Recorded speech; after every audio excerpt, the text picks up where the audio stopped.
السلام علیکم ورحمۃ اللہ وبرکاتہ۔ جی ہاں ناظرین، اس وقت کی بہت ہی اہم خبر سے ہم آپ کو آگاہ کرنے جا رہے ہیں۔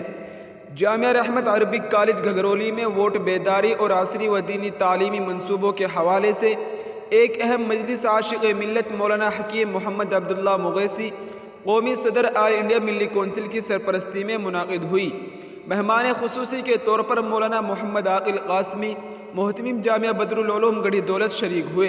اس موقع پر مولانا ڈاکٹر عبدالمالک مغیثی سیکریٹری شعبہ دینی تعلیم ملی کونسل نے کہا کہ الحمدللہ ہماری ایک متحرک society Muslim Gurjar educational and welfare society دینی تعلیم کے ساتھ عصری تعلیم کے لیے بھی جدوجہد کر رہی ہے، جس میں ہمارا اولین مقصد ایک کالج کا قیام ہے، جس کے لیے سوسائٹی کی کوششیں جاری ہے۔ انہوں نے بتایا کہ اس وقت ووٹ بنانے کا عمل جاری ہے، ہمیں سبھی اہل افراد کا ووٹ بنوانے کی کوشش کرنی چاہیے۔ مولانا حکیم محمد عبداللہ مغیثی نے اپنے خطاب میں کہا کہ کیرانہ بھورا میں کالج کا قیام ایک خوش آئند اقدام ہے، کیونکہ تعلیم کے ذریعے ہی علاقہ ترقی کر سکتا ہے۔ اسی لیے میری آپ سب سے گزارش ہے، اس کالج کے قیام کے لیے آپ سبھی کو کوششیں کرنی چاہیے اور تعاون کرنا چاہیے۔ مولانا محمد عاقل قاسمی رکن شورا دارالعلوم دیوبند نے اپنی گفتگو میں کہا کہ تعلیم کے لحاظ سے خاص کر مسلم نوجوانوں کی تعلیمی و اقتصادی کمی افسوسناک ہے، جس کی فکر ہم سب کو مل کر کرنی چاہیے۔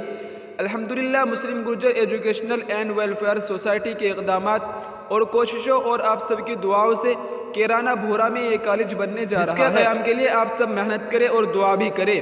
اسی طرح انہوں نے ووٹ بیداری کے حوالے سے قیمتی باتیں بتاتے ہوئے سبھی احباب سے خصوصی اپیل کی ہے کہ اپنے رشتہ داروں و پڑوسیوں کے بارے میں معلومات حاصل کریں اور اپنی شرعی و ملی ذمہ داری سمجھتے ہوئے ان کا ووٹر آئی ڈی کارڈ بنوانے یا ان کی اصلاح کرانے میں تعاون کریں۔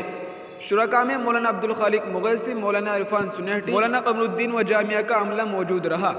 جی ہاں ناظرین، یہ اس وقت کی بہت ہی اہم خبر تھی جس کو ہم نے آپ کے ساتھ شیئر کیا ہے۔ ہماری آپ سے گزارش ہے کہ اس ویڈیو کو زیادہ سے زیادہ شیئر کریں۔ السلام علیکم ورحمۃ اللہ وبرکاتہ۔